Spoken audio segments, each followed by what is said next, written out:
Welcome to Evergreen Speedway's Home Track Heroes on Seattle 11. Open wheel fans, rejoice because it is the big one. War of the Wings is here on Seattle 11. Welcome to this edition of Home Track Heroes. I'm Caleb Hart. He is Chad Fitzpatrick.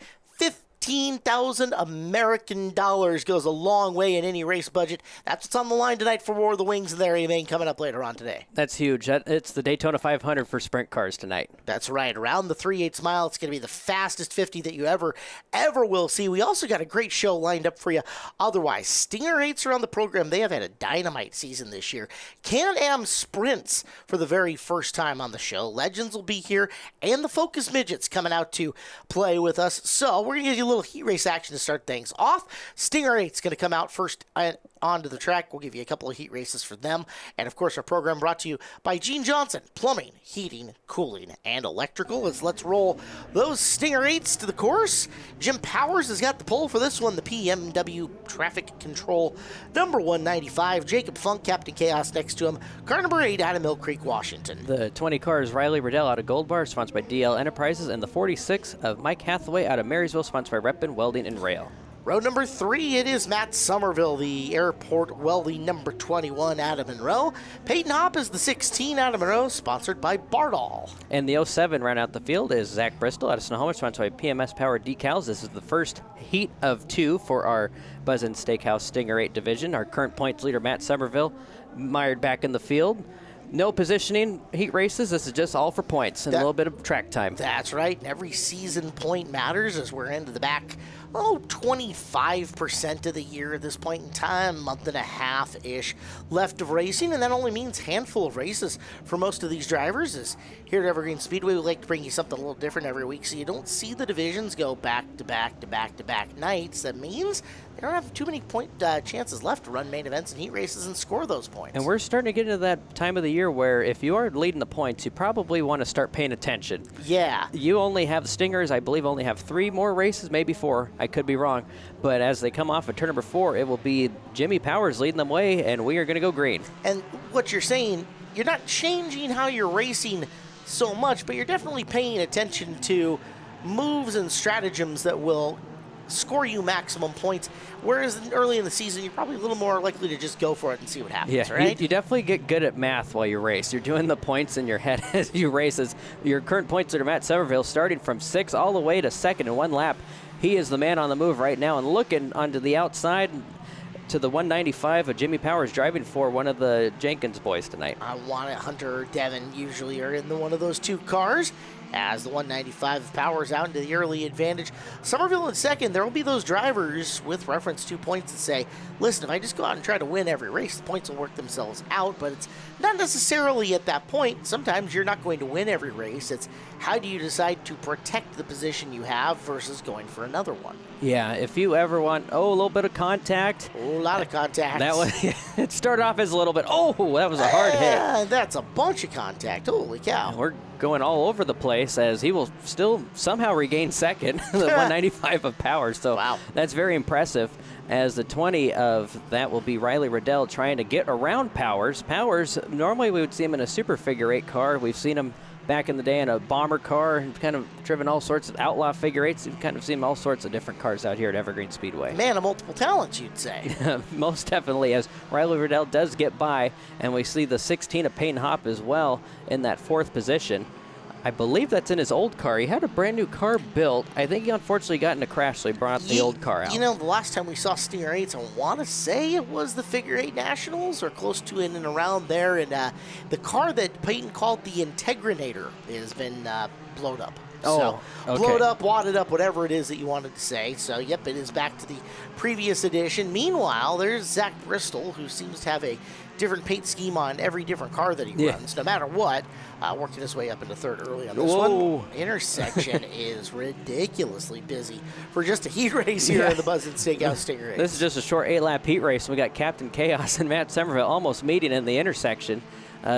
that could have been really bad for your points leader, but white flag this time by for Matt Somerville. Guys, chill. First, you got to make it to the main event first before you even worry about finishing that and winning it. Look out, Daddy. That intersection is all kinds of fun as Riddell gets squirrely trying to make his way through it. Hop right there to pressure him. Summerhill going to take this win. Can't say it was with ease because there was some definite consternation there, but Summerhill with the victory. Second to Riddell, third to Hop as the rest of the field. Bristol brings her on through, and they'll see if they can just settle their nerves a little bit. We got 30 laps of main coming up later for them, and a whole nother heat race coming up, so we'll take a couple of seconds. We'll breathe. Hopefully the drivers, their blood pressure comes down a little bit. Second of 2 heat races coming up here for the Stingers in segment 1 here of Home Track Heroes. Yeah, let's take a look at who is out there for this one. Front row, Lucas Hausenfluck out of Lake Stevens. Edwards K&S Construction sponsors the 03. And Ben Michelle next to him out of Snohomish in the 86. The 85, 100 Jenkins out of Monroe, sponsored by Resch Printing. And the 23, Bryce Kohler out of, I don't know where he's out Parts of. unknown.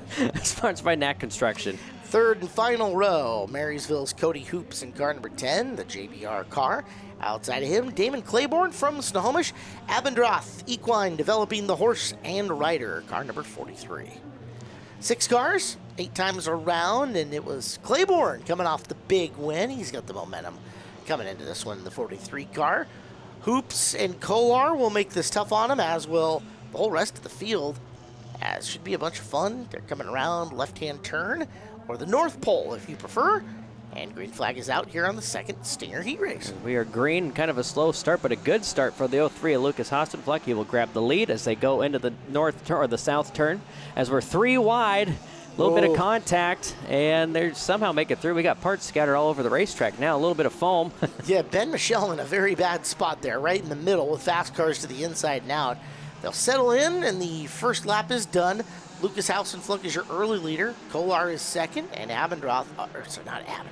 Claiborne in the Abendroth-sponsored car sits in position number 3 and looking for second already coming off the corner. Yeah, great turn for the 23 of Kolar. The 03 drifted up, and the 23 of that would be Kohler, was able to get underneath him. Something going on with Lucas Hasenfleck, definitely having some issues there, getting very loose in one corner and tight in the other, so we'll see if he can get that figured out for the main event. You wonder if they've got like a caster camber setting on only one of the corners and not the other, so that it wants to turn right really hard and not left at all, or really hard left and not right at all. Could very well be. Yeah, and that could have also been due to a crash. You know, when you wreck these cars are very, very easy to bend. And as of right now, it's kind of hard to find some of the parts for these cars. So you just try to make anything that you can get work, as we do have a good battle up front.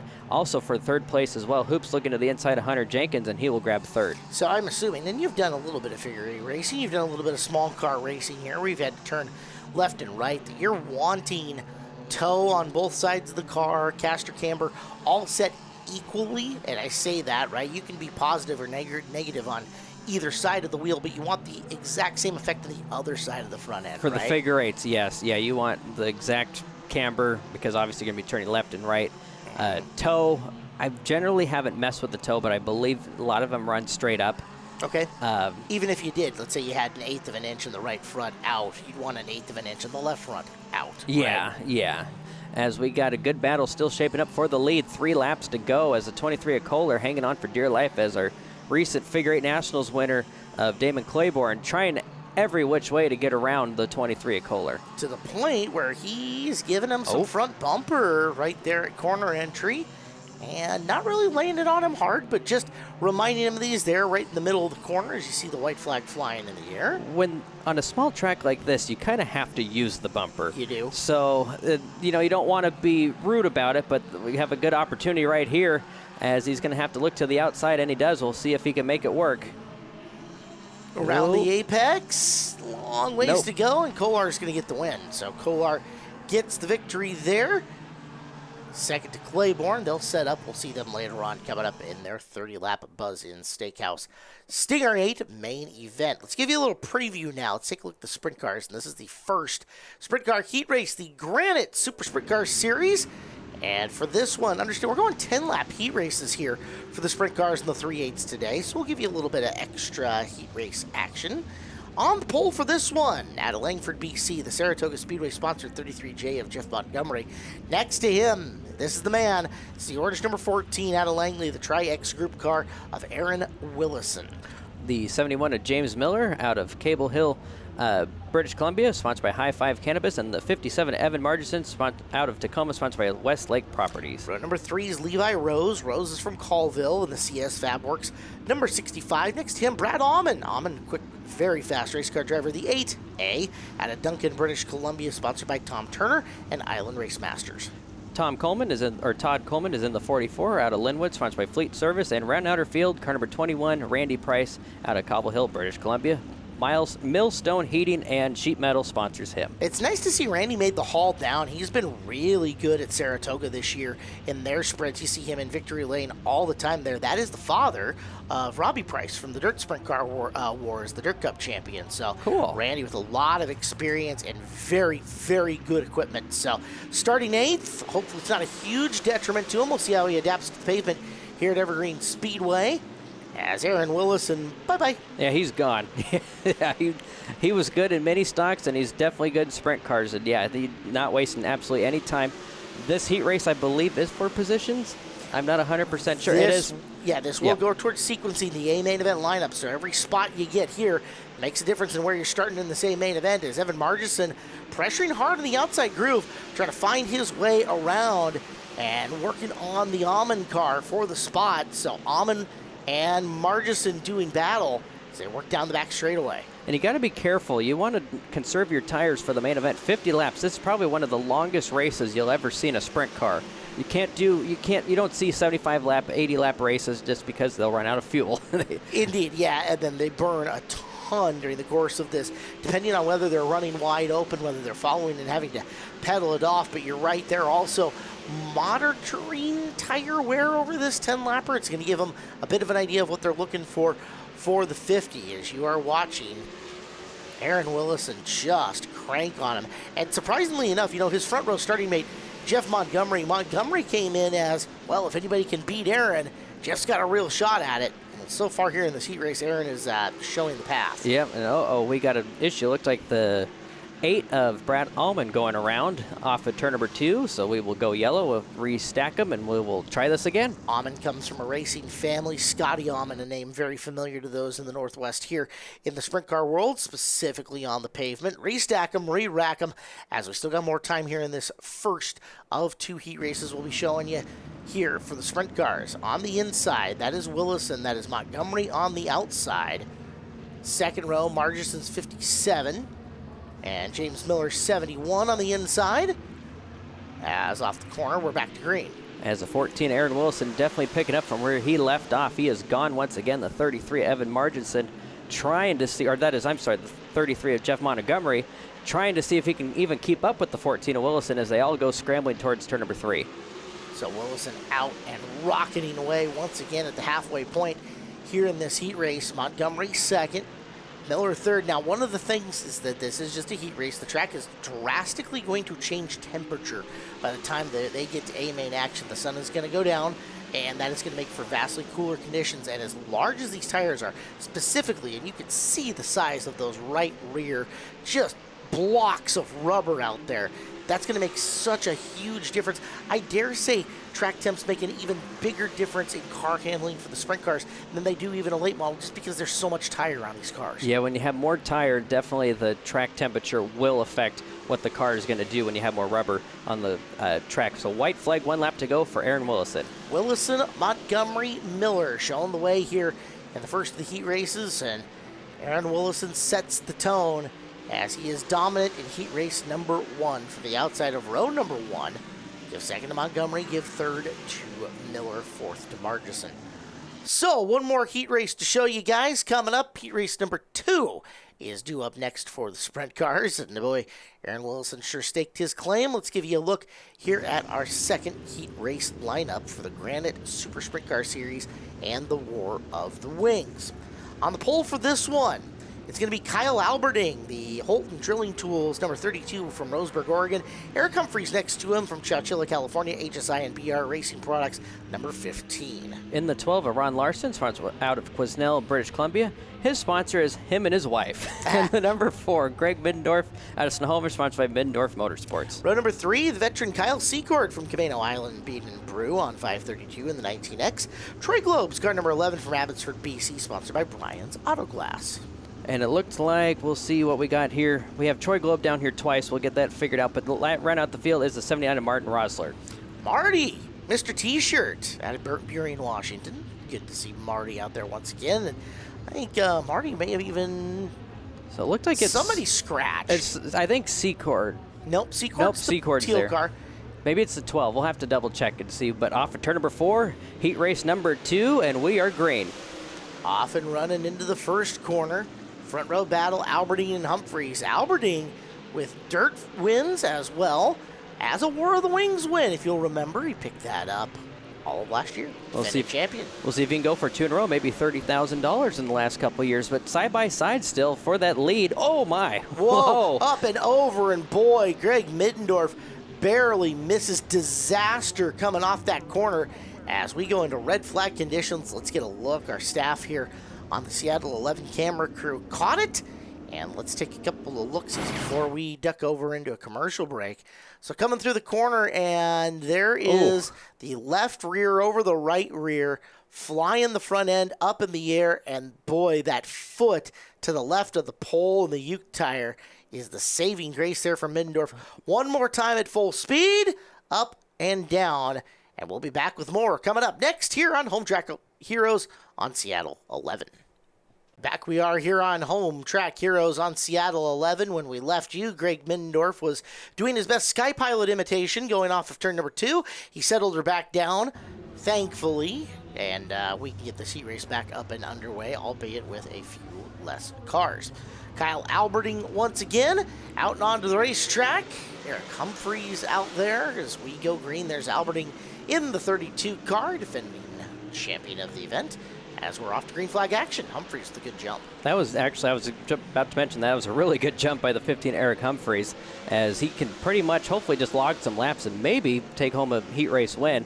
This heat race, even with 4 cars, will go by really, really fast. They qualified at a 13 flat was the fast time. Wow. That is all in the mail here at Evergreen Speedway. Yeah, if I had the quick math out there, I'd give you a mile per hour average on that. But just know it goes really, really quick. It is hammered down out there.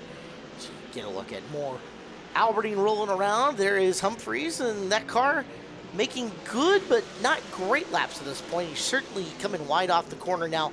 He may also know it's a heat race. He can experiment a little bit, but main event time, and especially if you're going to have a guy like Montgomery or Willison chasing you, probably don't want to leave the bottom that far open coming off the corners, because there's a lot of room to drive underneath the noise for it now. He might be just going up high just to see what it feels like, because he knows we're going to have triple the amount of cars in this heat race for the main event. So, and sometimes the only way to get around on the 3/8 is go up high. So he might just want to see what it's going to feel like go up there, and he knows he has the lead.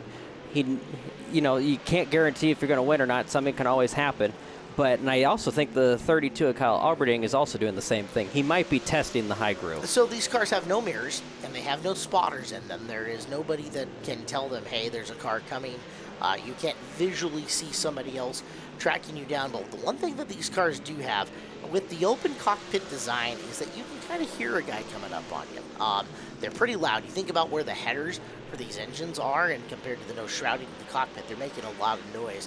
But that lot of noise that they're making is amplified when somebody is coming right up on you, and you have another 700-something horsepower engine with all of that header noise coming up. You can kind of hear them, and that gives you an idea, oh, somebody's getting close. Now I got to get back in line and run my, defending groove or racing groove, if you prefer. As now Humphreys gets the win over Alberding. Globe in the 3rd spot, and there is Secord, who is going to finish 4th. So enough for them. We have previewed them just enough. It is time to give you a look at the Northwest Focus Midgets coming up for their A main event here at the program. Focus Midgets, great class around the Northwest. The pavement portion of their series, but growing year in and year out. And now it is time for the Focus lineup as they roll onto the racetrack. This is their lineup as we speak. It is the 16 of Dwayne Swanson. Swanson is in the 16. Outside of him, former series champ, sponsored by Bardall out of Marysville. The 24 is Nick Evans. The 63X is Jason Thomas, and outside of Jason, the 77 of Tyler West. Row number 3, Dalton Christmas. Merry Christmas to you, the 19C. Out is outside Deanne Shawley, car number 27. The 36C of Robert Clark and the 27J of Joe Shawley. Row number 5, Keith Krieger is the defending series champion for the paved side. He is in car number 15. 76 is Corey Boyle. And the 16T of Riley Deaver and the 17M Brian Rose out of Camino Island, sponsored by Smith & Valley Cabinets. Brian Hayes, the veteran out of Mount Vernon, starts at the very back of it. This is the Rebel Jackson Jr. Tribute Race for the Northwest Focus Midgets. It will go 37 times around here. Our program today, by the way, brought to you by Gene Johnson Plumbing, Heating, Cooling, and Electrical. So, should be a fun one. Heck, you got a husband and wife combination out there, and Shawley starting the row in and behind themselves. Multiple former series champions across multiple disciplines. And guys that you've seen in a lot of different cars here at Evergreen Speedway, as well as Dwayne Swanson, familiar in Legend performance, if I remember right. You run a mini stock at some point in time? That would be Krieger ran mini stock. So we are off and running. Green flag, 13 cars for 37 laps, and we will see who will come up on top of this. Swanson on the inside. Bad news. Nick Evans on the outside. And Evans going to drive around him and make the early pass, as he's got the lead, a little bumping and banging. You don't see that out of this division all that often, as that should be Christmas in the 19, working his way to the low side of the speedway in the OPC exclusive number 19 car. Jason Thomas in the 63, engine builder, although not an engine builder of this, he's quite the go-kart engine builder. Oh, nice. So good battle shaping up for that final podium spot as the 19 of Christmas trying to hold off the 63 of Jason Thomas, as Thomas with the preferred line, but the 19 of Christmas hanging tough on the outside. Down on the bottom, Thomas pushing it as hard as he can on the inside. Christmas letting her hang out, working around that middle to outside groove. Behind them, that's the 77 of Tyler West, who West is a multiple-time feature winner with the series on the pavement, seeking some Evergreen Speedway glory here on the day, and he is sticking a nose in. West had tried his hand to the dirt a couple of times. He's really become a pavement specialist as far as that goes. We see some smoke coming from one of those front couple of cars. Did you see that coming in the first turn? Yeah, it looks like it's a little bit of brake smoke. I actually had the pleasure to drive one of these cars a couple years ago during a track rental, and it was one of Keegan Krieger's cars. Galen Stewart let me drive it, and it's actually a cool perspective to drive one of these. It was definitely interesting, to say the least. So Keeg is the kid. It'd be Dale Krieger. Yep. So Dale is uncle, and Mark is dad. And we've seen both Dale and Mark. Dale has run a Focus Midget here. Mark was the mini stock guy, was he not? And Dale as well. And both Dale of as them. well. Okay. So a lot of Evergreen Speedway history here is Tyler West with the Brandy Hood Promotions camera shot, looking to the inside of Thomas. Thomas still got some room to get the door down. And again, with open wheel cars, the concept of it's my groove and I'm clear, you can't come down on me is vastly, vastly different than what it is in a stock car. There is no, the line was mine at this point in time. If I can still get down, you can still get down. Yeah, you don't want to do that with open wheel. You don't want to lock wheels, and you could definitely go upside down if you do that. And we definitely don't want to see that. But and then things happen so fast in these cars. Yeah. Sprint cars, open wheel. You've seen it in the Legends. We'll probably see that later tonight. And it's definitely interesting. And they're doing a lot of three-wheel. And you notice a lot of these cars get the left front off the ground. The left fronts are, and it's weird because that's your steer corner. That's where your drag link is coming in and attaching to a steering arm on these cars. But otherwise, this is a rear-wheel driven car. It's got a drive line in it. It's got a rear differential in it. So all the drive's coming out of the rear tires. That left front, yeah, it steers a little bit, but as long as the right front's on the pavement, it's connected by a tie rod. It'll get the car turned. No big deal. I'm noticing that cars that have the left front off the ground tend to turn a little bit better. As a good battle for that third, fourth, and fifth spot. Definitely, this has turned out to be a really good race. So when I say these are a rear-wheel driven car, they're really a right rear-wheel driven car, as it is the bigger tire. It's considered the drive tire, and there's nothing really getting the car down and over to the left. unless you're setting the suspension up to go through and do that. So car gets over on the right rear. If that left front's hiking, that means that right rear is working hard and doing its maximum job. That's usually why you see those guys a little bit faster. Yep, that was kind of the same concept when we raced quarter midgets too. The faster cars always had the left front off the ground. Until you get like a wing over the top of them, or if you have some kind of offset engine program like you'll see in a Wing 600 on dirt, right? You become a right rear driven car and part of that class. So you're watching Jason Thomas. He's the orange car, and he's working on Dwayne Swanson for position and a really good viewpoint from Tyler West, who's trailing those guys around. Thomas continuing looking for room underneath Swanson. And just trying to get through, and actually the 63 of Thomas goes to the inside, and now we're thinking almost 3 wide for that final podium spot as the 77 of West looks to the inside of Dwayne Swanson. That is for third, as now, I believe, actually, I'm sorry, that's for fourth. As, oh my, we got a huge crash down the backstretch. That's Shawley in the 27. That's Deanne Shawley. Upside down and over big time. So Shawley, I want to say second full year in the class, and that car took a wild ride. Red flag conditions out, and we're going to slow this down and take a second look at it. What a wreck that was coming down the back straightaway. One of the biggest ones we have seen. Safety crews on hand, and you can see started by dipping the right side tires off the back straightaway. Here's the reverse angle, a little bit slower. Okay, right side tires right off, there. Starts kicking it around left, and now at the lean over part, take your hands off the steering wheel, clutch your chest, tuck your chin. And close your eyes. Yep. Hopefully it's over sooner than than later. It goes bouncing off of the tire barrier. Yeah. See that for a full rotation up and down, and wow. Yikes. So thoughts and prayers out with Deanne and the Shawley family on that one, as that is a wicked, wicked tumble, and we'll send our best wishes to the health and hopefully well-being for Deanne moving forward. That one was scary, as we're going to get this race back up and going in single file action. So it is Nick Evans, Riley Deaver, and Jason Thomas, your top 3. We do single file restarts here for the Focus Midgets, and we are back on and running. 23 laps to go.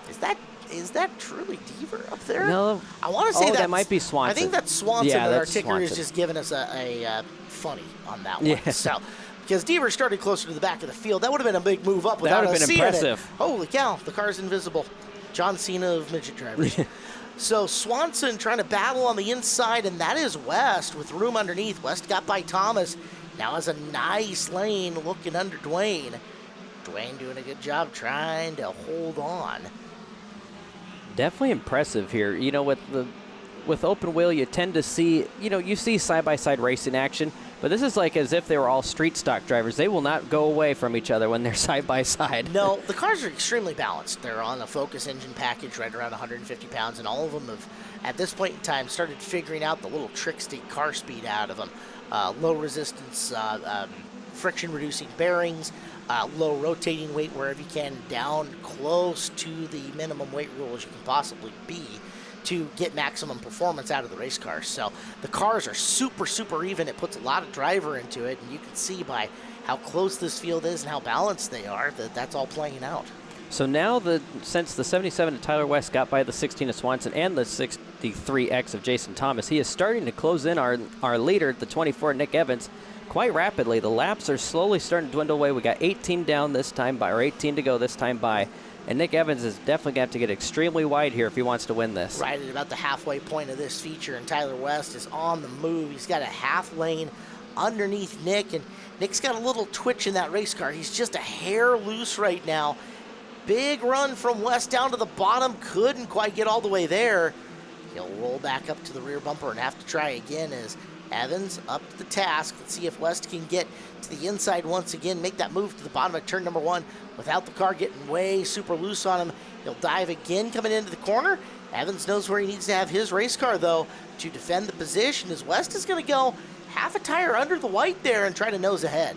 As he goes to the inside of this 24 Nick Evans, they're side-by-side, 2x2 for the lead.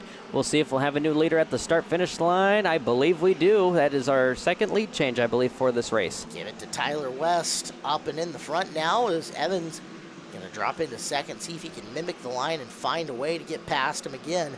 So down to 15 to go. Here's Thomas in the third spot, keeping the front group close. Jason Thomas not out of this yet. Yeah, while those two battle for that lead, the 63 of Thomas is able to slowly close in on those two. We'll see if maybe he has something for the top two runners. Rolling their way through the corner, single file, West, Evans, and Thomas, fourth and fifth, lingering right now in Swanson and Christmas. Our segment brought to you by Coastal Community Bank. Community is our middle name.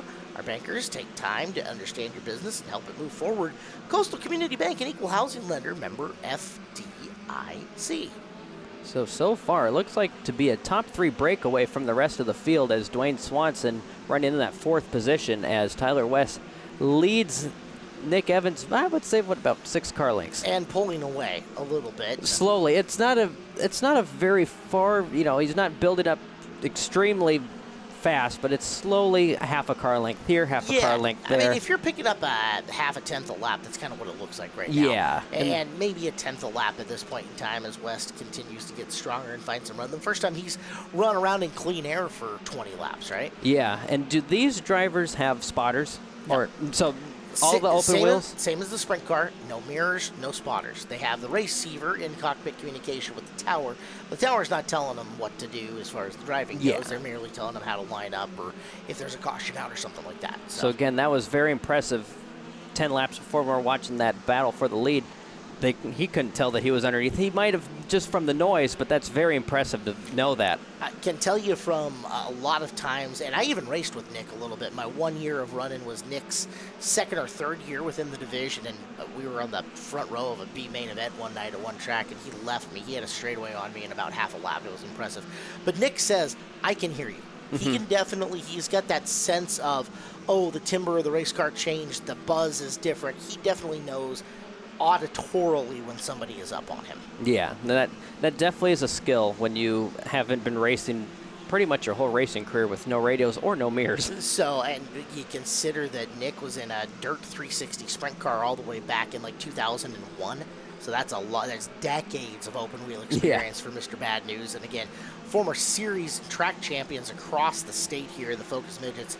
Guy knows what he's doing, and right now he's getting a really good challenge from Jason Thomas, trying to take a second away from him. Thomas looking really good and trying to circle around the outside, coming off of corner number 4. I think Jason's figuring out that's probably the only way he's going to have to get around the 24 Evans as he looks up high once again. We'll see if Nick Evans can hold it off. Only 5 laps, make it 4.5 now for Evans as Tyler West, he is gone now. Action is hot for second place at the moment. Our program brought to you by Gene Johnson Plumbing, Heating, Cooling, and Electrical. As we're down to 4 to go, Evans trying to hang on, and you can almost see it there in that turn 1 shot.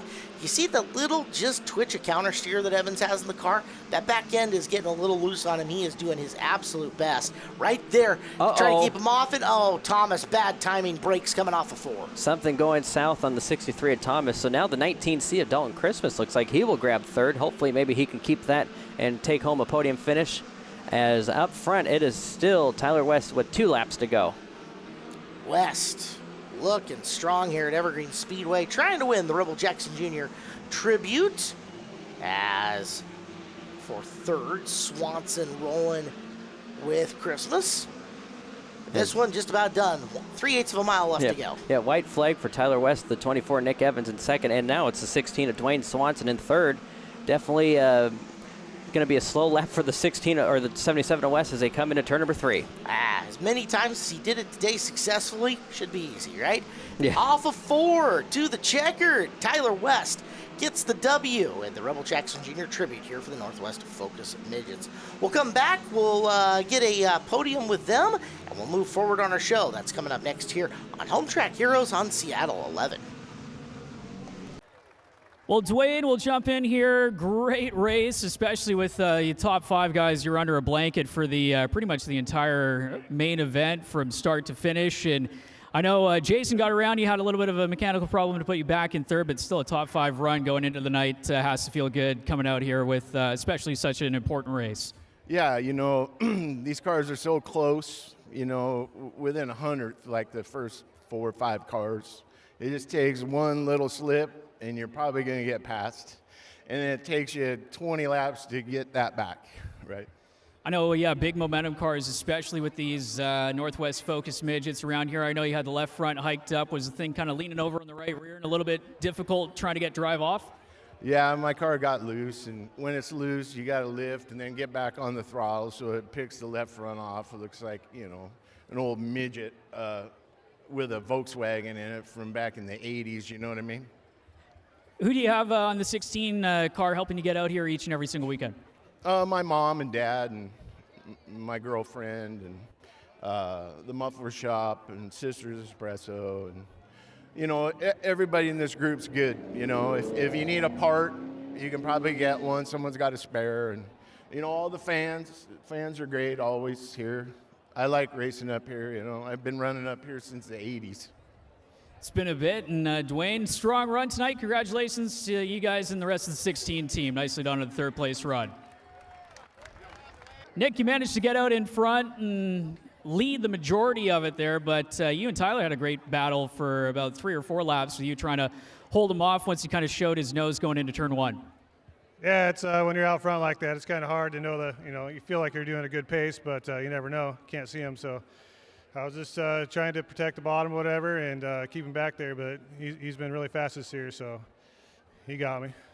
I know with these cars, you transition back and forth from the pavement to the dirt quite a lot. What's it like trying to get into a pavement mindset after running primarily on the dirt with these cars? Yeah, I like to say that. I think I'm the only one here that actually races dirt and pavement, but hey. So, yeah, next weekend we're going to Deming for a two-day show on the dirt. But, yeah, it's just a transition. It's a lot different driving style for sure, and I mean, you got to change a few things on the car, but not too much.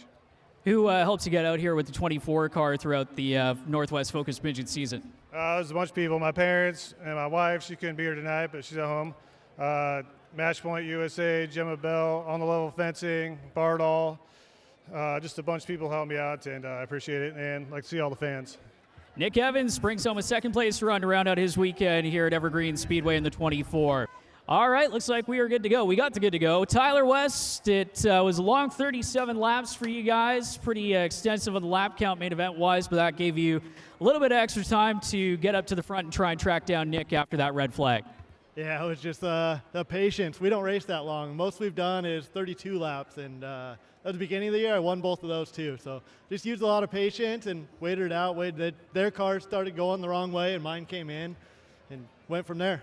You guys have been having a really good season so far with this 77 car pretty much everywhere you run without giving away too many secrets. What's been kind of the key to your guys' success and trying to keep that going throughout the entire year?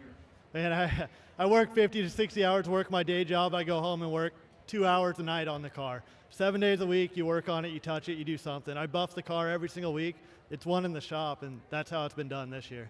You got to do the memorial lap before the main for Rebel. It has to have a little bit of special meaning as well, too, to be able to bring home the main event win as well after that. And Rebel was my mentor. He taught me how to win races. I got his whole family here tonight, his wife and everything. And we qualified first, went fourth first in the heat race, and won the main event. So he's definitely with us here tonight. Who else do you have helping get this 77 car out here? Man, everyone that's in front here. Rob Graham Trucking out of Cedro. Joe's Towing out of Cedro, and Swift Electric out of Camino Island. Tyler West, your main event winner tonight in the 77. Nicely done, Tyler. Well, congratulations to Tyler for getting the win. We move on. Let's put the fenders back on. What do you say, Chad? Stinger 8 time for their 30-lapper. Let's do it. Intersection of Doom. Oh, gotta love it. And look at that mighty field stacked up and ready to go. 30 times around, Buzz in Steakhouse Stinger 8s. Ben Michelle's 86 got the pole. Addis Nahomish to his outside, Captain Chaos, Jacob Funk out of Mill Creek, and Carnberg 8. And the 03 of Lucas Hassenfluck out of Lake Stevens, sponsored by Edwards K&S Construction, and the 23 multiple main event winner this year, Bryce Kohler, sponsored by Knack Construction. Row number 3 from Marysville, the Repid Welding and Rail 46 of Mike Hathaway, and the 85 of Hunter Jenkins out of Monroe, sponsored by Resch Printing. Riley Riddell in the 20 car is out of Gold Bar, sponsored by DNL Enterprises, and our recent Figure 8 Nationals winner, the 43, Damon Claiborne, out of Snohomish, sponsored by Abendroth Equine Development developing the horse and rider. Row number 5, Peyton Hop, the Bardall sponsored 16, and Cody Hoops, the JBR sponsored number 10 from Marysville. And the row of the 2 current points leaders, car number 21 of Matt Somerville out of Monroe, Washington, sponsored by Airport Welding and Muffler. He is your current points leader for this division, and the current points leader for the Hornet division, the 07 is Zach Bristol out of Snohomish, sponsored by PMS Powered Decals. Devin Jenkins back in his car after taking the heat race off, the 195. Adam Altby, PNW Traffic Control sponsors it. So we're ready to go. 13 cars, 30 laps in what has been arguably the most exciting division at the track all year. Oh, most night in and definitely. night out, something happens in the Stingers. You know it's going to go down. Yeah, I think almost every race has had or even been really close to having a hit in the intersection. Well, let's see. Our program today brought to you by Gene Johnson Plumbing, Heating, Cooling, and Electrical. Are these drivers going to run hot or cold when it comes to the intersection? About to find out. As Kolar jump into the early lead in the 23, they got Funk pushed up and out of the groove early, and there are some fast drivers already making big moves through the pack. Kolar leads, but it's Claiborne and Hoops on the move early. Yeah, they definitely are on the move early. They passed about 4 to 5 cars in one corner as they're still trying to side in the 85. That would be Hunter Jenkins if they're going to still run in that second spot, but Funk going way out high as your leader clean and clear out in front. Bryce Kohler at least clean and clear for now. For the time being. Let's see if that ends up hanging on. Jenkins, Hunter version, sitting in second, and boy, it is Claiborne with Hoops all over the rear bumper cover for him, running behind him. Watch them through, and Hoops has made his way to the inside of the South Pole. Right-hand corner, he loops around, has the outside lane on Claiborne for third. How far out can Damon force him through this turn? Is it going to be enough to where he can get a run on Jenkins to the outside of him coming up the next turn? Yeah, this will be interesting here with now the 10 of Hoops in the preferred line, still trying to get around Hunter Jenkins. He's holding them both up, but now we'll see how this is going to work with the 43 Claiborne now in the preferred line. They're all stuck together, and somebody's going to have to use the bumper to try to get around Jenkins. Well, and it's really Jenkins that's the linchpin here because he's been right in the groove that both Hoops and Claiborne have been trying to use to get by at any given point in time. Now, he's running half a groove up at the apex of the corner, so if they want to move him, a little front bumper shot at just the right point is going to do that. And there's Hoops doing exactly what I just said, and it benefits Claiborne. Claiborne for the time being as we got a little bit of traffic at the intersection, but Claiborne will grab second as that was very close. Too close for comfort for, especially when you're driving a borrowed car. Yeah. Well, what John Zaretsky says you can't hurt borrowed equipment. Very true, very true. Thank you, John. Seems like we give you a mention every week on the show for that one. I'll start paying you royalties some year. But Cody Hoops having one heck of a time trying to get around Hunter Jenkins. He almost had third, and he's still struggling. So we'll watch and see. He's going to have to use that chrome horn, and there he goes. He got it. Boy, and it was really subtle, too. Like, I expected a bigger thump than what we got, and it was just enough to move him, right? That was impressive. Yeah. I wish I could do that. For the former champion, though. That's why he's a former champ. Exactly. It's been a long time. He took quite a few years off, and it's great to see him back. And you look how fast he's closing on the 43 at Claiborne. It's weird. I want to say that Hoops was your pre-pandemic era champ. Like I want to say like 2019? I think 18, 19, somewhere in that era. He started Hornets when I was in Hornets 14 years ago, so he's been out here for a while. And a lot of people are now just dividing that by everything that happened pre-pandemic, everything that's happened post-pandemic as far as records go. So Hoops, he wants some post-pandemic glory as he's coming up, and you're watching Claiborne lean on Hathaway here, trying to get through him, and a very active intersection as they work by. Hoops from the Brandy Hood Promotions in-car camera to the inside of Hathaway. He's in third and now up to Claiborne and challenging for second as things are getting busy in the cross-section. It's definitely getting busy in the intersection as you got Captain Chaos going through. And, you know, Captain Chaos is starting to turn into the Cody Weldon, where you know that he won't stop. And actually noticeably absent from this field is Cody Weldon. So, but still, the intersection traffic is heating up. And just imagine if you had Cody in this race, too. Oh, boy. That would make it even more fun, although Jenkins just slowed up, and the 195 of Jenkins just slowed up, I think. Somebody slowed up. I saw slower. I'm accusing someone. It was probably a good idea. That would have been a hard hit right there, but good battle shaping up still for that second spot between Claiborne and Hoops. Those two have raced many, many years together. You know what it was? It was somebody valuing their health. Right? Yes. That's right. And when your need for speed gets the best of you and you end up needing stitches or having bones set, Evergreen Health Monroe, your full-service community hospital, ready to take care of you when you need them the most. Hoops making the move to the outside of Claiborne. Claiborne preferred line around the North Pole. We'll hold them off for now. Hoops now going to try to shoot to the inside as Claiborne thought, all right, here's where I want to get up and around, as he is working on, it's either Funk or Jenkins, hard to tell. That is Ben Michel. Ben Michel, which is a newer driver. He's got to be new. I've never heard of Ben before. He's got the American flag print like the Jenkins cars do, though. Yeah, so it got to be a teammate. I think it's actually, Jenkins and Funk, they're all teammates. So, okay. So that makes more sense. Now, Funk no longer has the American flag print on his numbers, so we'll get to know it by that way. As you are watching, a couple more just leaning on each other. There's Hunter Jenkins in the 85, and that's Zach Bristol coming through in the 07 trying to make some moves. He's actually our national points leader, I believe, for the Division 5 NASCAR Weekly Racing Series right now. So very impressive for Zach Bristol. Over hundreds of drivers in the whole country. We just watched a position change for second. Claiborne stepped on the brake. Hoops went for it. Hoops made it through, and it cost Claiborne not only the spot, but some track position as well. We'll watch and see if maybe he can regain it again, if the intersection traffic will work out in his favor. As, that was close there. Wow. As Riley Riddell making it really, really close between the 10 of Jenkins, or not 10 of Jenkins, but Hoops. You saw Riddell actually kind of swerve the car at the very end to give himself a little more clearance coming around. Big smoke on Hunter Jenkins and the 85 car. That thing looking just a little bit smoky. It's like Eastern Washington with all the Canadian smoke pouring in at the moment. As they continue to race up in front, Bryce Kolar, there's your leader. We haven't talked about him for a few minutes because he's had it easy until Cody Hoops, and Hoops has made up a lot of ground in a big hurry. He definitely has his hands full, and then noticeably absent from the front of the pack is our current points leader, 21, Matt Somerville, mired way back in the field. Well, trying to work his way. He's up to 5th according to the ticker right now, but he only has about 13 laps to go and a lot of track space to make up. Cody Hoops looks like he's on a mission. He is fast, quicker than a hiccup here tonight, using the front bumper around the corner with the intersection starting to work to his advantage as well. Cody Hoops uses that front bumper so gracefully. I mean, a lot of drivers, I couldn't do that. I mean, that's a very impressive thing to do. If I use the front bumper, I generally accidentally spin you out.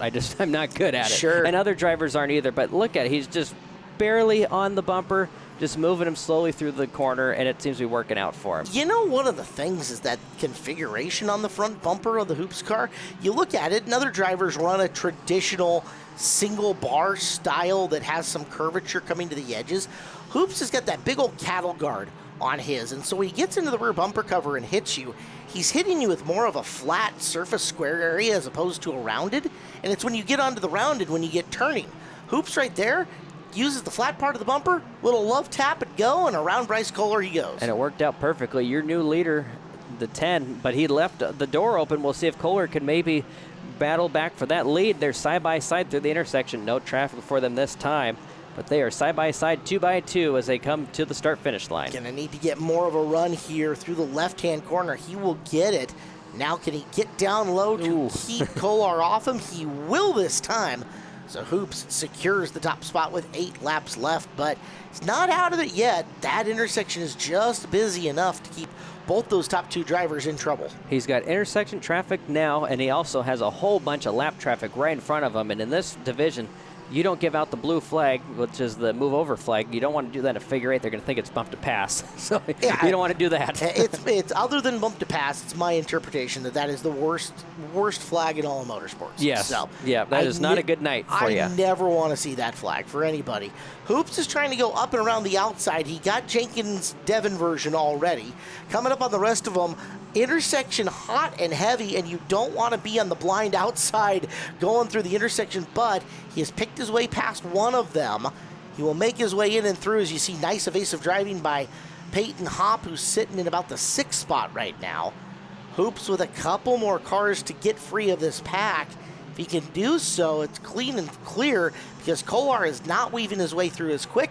And there's another big move to the inside for Hoops, this time on Hathaway, and Hunter Jenkins is nice and lined up too. Hoops so far clean and clear out in front. He has one more car to get by, but that's actually going to be a little difficult as Bryce Kolar in a hornet's nest right now, having a little issue trying to get around lap car, and he'll actually lose second. He has the issue. I think he has a flat tire. Oh no, that stinks for Kolar. So move Claiborne up a spot. And here comes Somerville with the late charge. So Matt Somerville's trying to make his way up and through. The front of the pack is looking imminently catchable as Kolar facing the front straightaway crowd. Everybody wave. Wave to Bryce, everybody. Yep. Something going definitely south on him. They're trying to get to the pit area and just having a hard time getting there, and he'll make it through now, so no harm there. 3 laps to go for Cody Hoops. He was deemed far enough out of the way to not be a safety hazard right there. Did not get the caution called and had to gas her up and go once again. Your top 3 are spread out just enough that they can start feeling comfortable as Michelle will go down another lap to Hoops. Hoops ways off from the hop car in the intersection, looks to lap Hausenfluck, and will come to the white flag this time around. What a good run for Cody Hoops this has been. Yeah, just got to crank that wheel a few more times, get through the intersection a couple more times as well, and he could hopefully maybe pick up, I believe this might be his first win of the season, and first win in a few years if he can get through the intersection right now. Everything trending in the right direction as, like you said, cranks the wheel to the left and visits victory lane. We will find him in victory lane. Coming up after this commercial break, he'll be joined by Damon Claiborne and a rapidly closing Matt Somerville. We will do winner circle interviews at the Angel of the Winds Casino Resort Podium and have more feature action for you next year on Home Track Heroes on Seattle 11. Well, Matt, it has certainly been a eventful season for you, as evidenced by the one joining you here. Came out, run third tonight. How does it feel? I'll take third in a race like that. It was definitely pretty wild. Life's been pretty busy lately, so thankfully I got good teammates to help me out. Keeping your composure, doing a great job. Who's back there in the pits helping you get the car out here? Yeah, Riley Riddell really is the one that put this car together over the week. I've just been so busy with the little guy here. I haven't really had any time to work on it. So Riley's been doing a bunch of welding and bumper work for me. And then my sponsors, Airport Welding and Muffler, JBR, Wayne. I got my grandma here getting to come see us take third, a good podium spot. Driver the number 21, third place tonight, Matt Somerville. All right, Damon, I know you're coming off of that win earlier. Now you ran a consistent race, kept your car clean, but the intersection was consistently just chaotic. What's going through your head in a race like this? Don't tear the car up because I don't want to have to fix it before state line on the 24th. Fair enough, honestly. Quite the assessment there. It has been a chaotic season, but you've kept it consistent. When you're in the race, you're usually here on the podium. What helps you do that? I've got a great group of people behind me that help me work it out. Hornets Nest Racing, Dan and Christian Miller, Stephen Dodson, my family, my wife, Abendroth Equine. If you're looking for any horse rider or training for your horse, look her up. She's amazing. And just, thanks to all the fans that showed up tonight. Like, this is a really cool event that we're a part of, so I'm really happy to hopefully get to watch the sprint cars get on a good show tonight. Driver of the number 43, second place tonight, that's Damon Claiborne. You're a 3-time champion, Cody, but you come back tonight and you get the opportunity to sort of avenge those races you missed. It's got to feel pretty good to take home the win, doesn't it? Man, it feels great. I put a lot of work into this car, and it didn't really work that well. A couple podiums, but it wasn't as fast as I wanted it to be. Wrecked on the 4th of July, rebuilt the whole front end, found some speed. It's just exciting to be up here. It's awesome. You feeling confident in a sort of return to form for this number 10 that we've seen in Victory Lane years past? Sure, maybe another win or two. We'll see. And who helps you get that car here? John Bender, JBR, Vinyl Status, Cascade Auto, Motorsports Mondays, stepdad Tom, he's always helping out, and my beautiful wife. All righty, race winner tonight, driver the number 10, Cody Hoops. Kids making a lot of cameo appearances on the podium through that one. Holy cow. All right, forward we go. We haven't seen the Legends yet. The INEX Legends are going to make their way out to the racetrack. They're on the 3/8, and they've got about 17 cars or so. Let's give you a look at their lineup here for their 30-lap A feature. Damian Harris has the pole out of Lake Stevens. Flowmaster Gutters sponsors car number 20, and Samantha Schwartz in car number 40 from Mercer Island, sponsored by Sharp Transportation. Travis Blivens in the 99, sponsored by Mayfield Hoisting Service out of Stanwood. The 15D, Davis Jacobson out of Bonnie Lake, sponsored by Evergreen Concrete Cutting. Row number 3 is Jaden Luce, the 19 car out of Issaquah. Outside of him, the 30B of Braden Wager from Camano Island, sponsored by Dirt Cheap Sewer.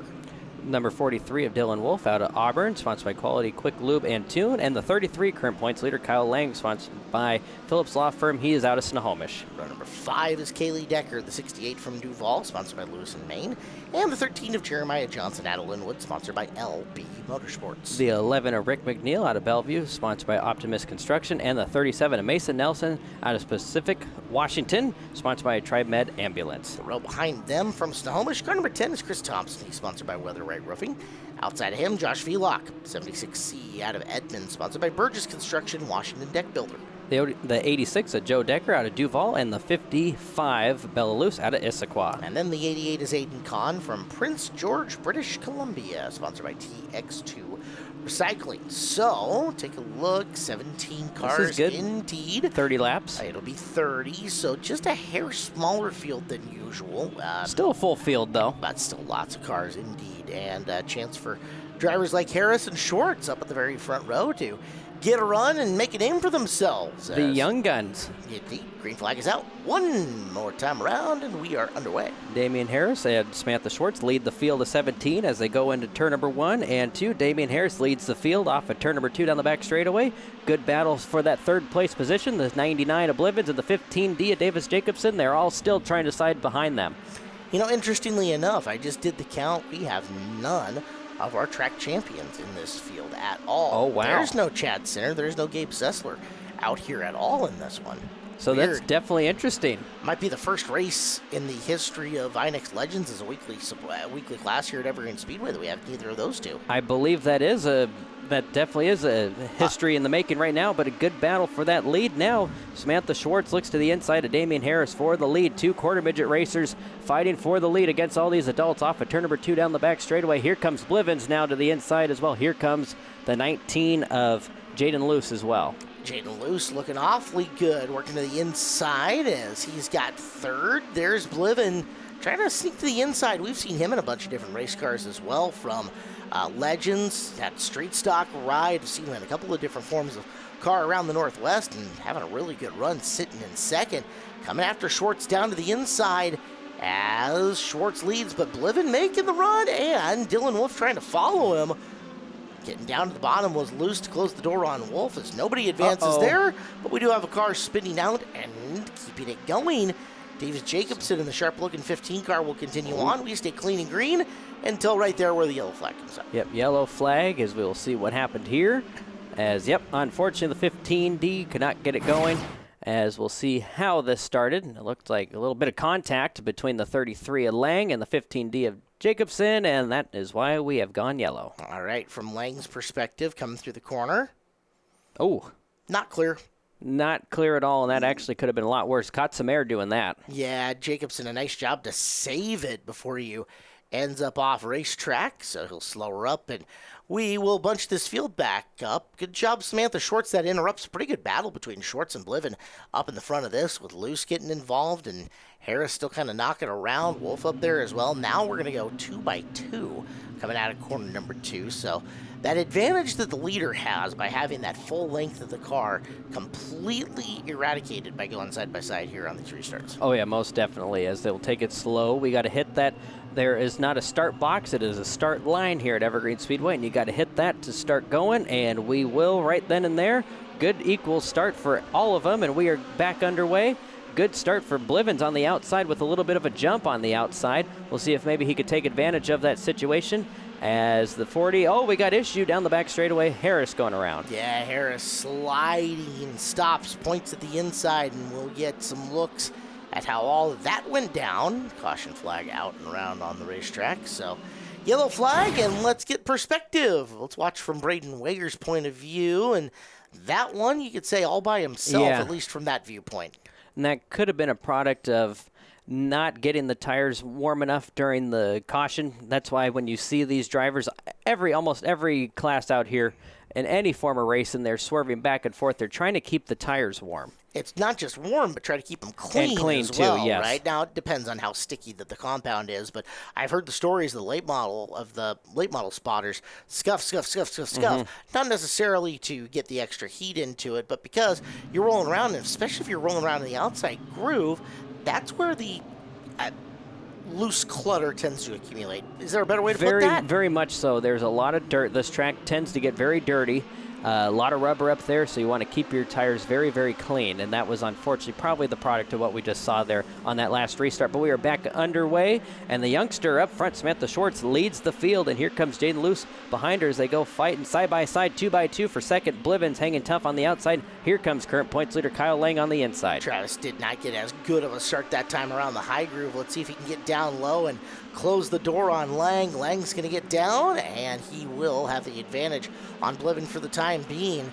Two youngsters ahead of him in Schwartz and Luce, but Lang has worked his way up and into third with Mason Nelson trying to follow through. It's a good battle with Nelson and Wager for a top 5 spot. Yeah, good battles all throughout the whole racetrack. First through fourth, neck and neck, single file for them, side by side momentarily for fifth as Wager trying to get around.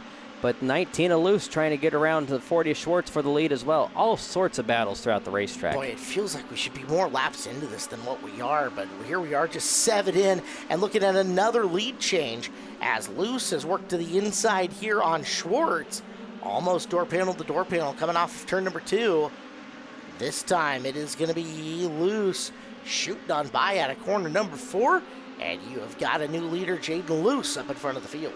And 40 of Schwartz will go back to third. That was the 33 of Lang able to take advantage of that situation and pass Schwartz as well for second, as we got still side by side between the 30 of Nelson, or the 37 of Nelson and 33, or the 30 of Wager, as now the 33 of Kyle Lang looking to grab the lead as he looks to the inside of Luce. That is your battle for the lead going into turn number 1, and your new race leader, Kyle Lang. Kyle Lang with the bold move to the bottom of number 1 will take over your race lead.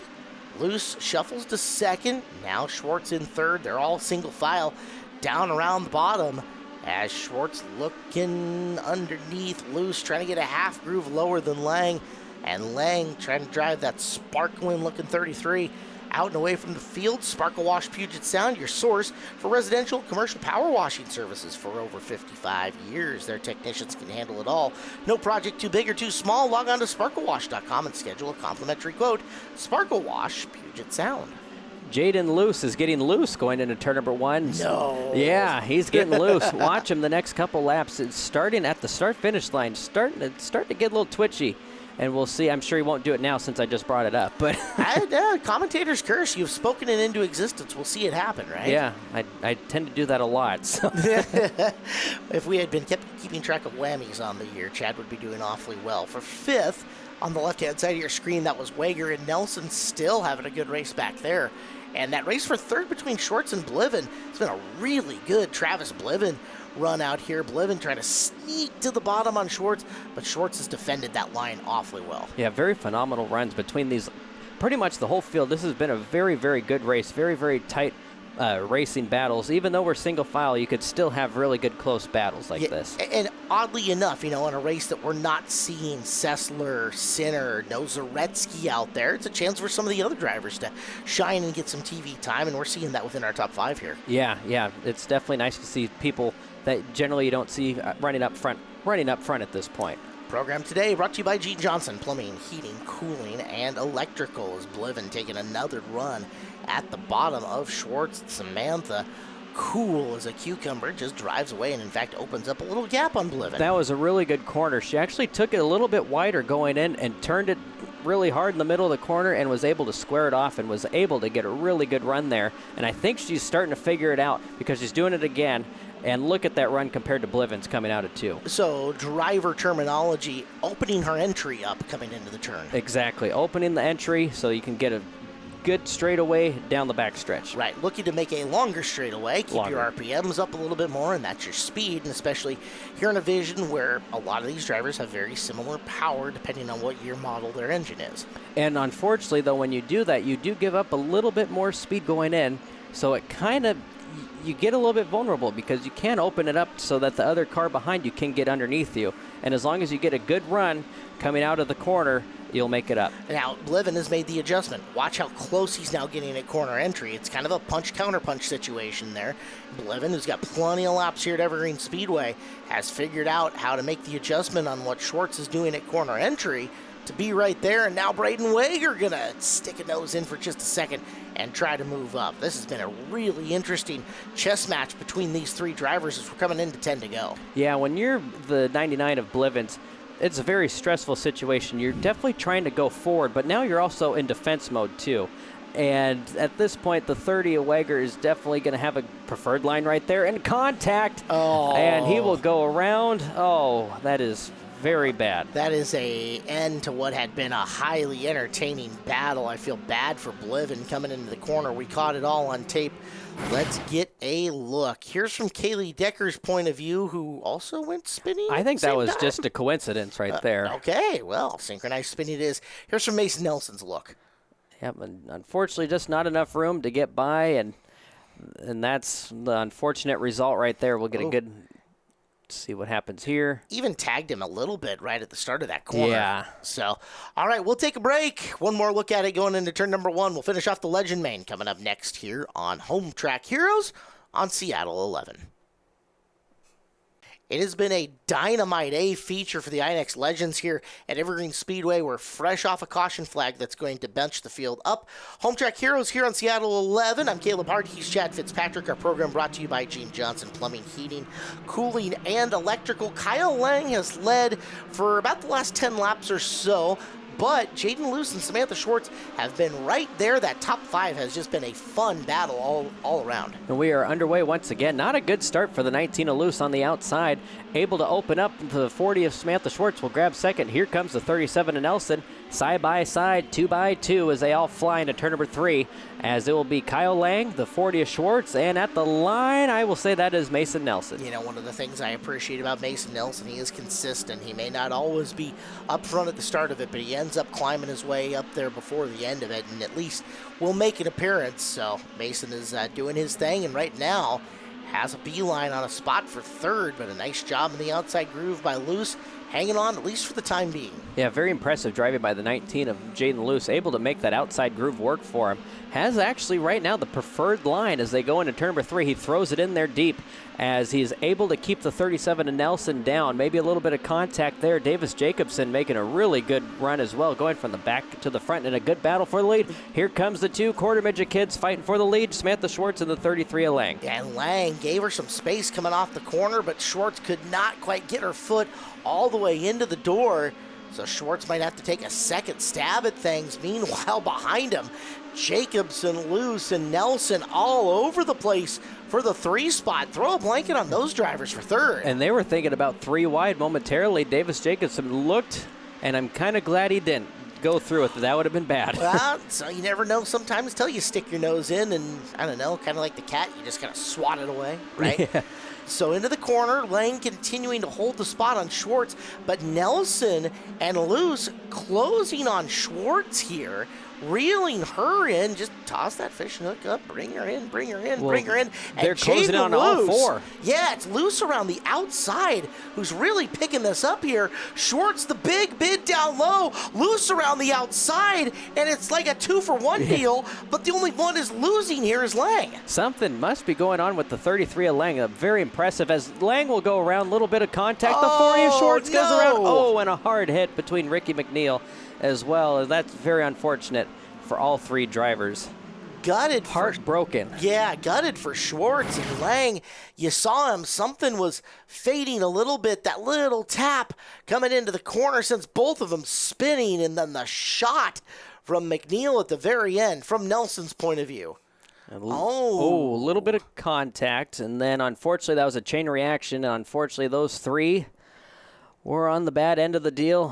Heartbreak for the 40 of Schwartz, so that was a hard hit right there. It shows you it doesn't take a whole lot here in these Legends cars, because that was a very gentle tapping that happened to start that chain reaction off. So your top 5 is going to look way different now coming up. Yeah, so now we got the 19 of Jaden Luce, and we'll call him Mr. Consistent. Yeah. Mason Nelson in the 37. Davis Jacobson going from the back now to the front in the 68 of Kaylee Decker in fourth. It's the 76 of Vlock.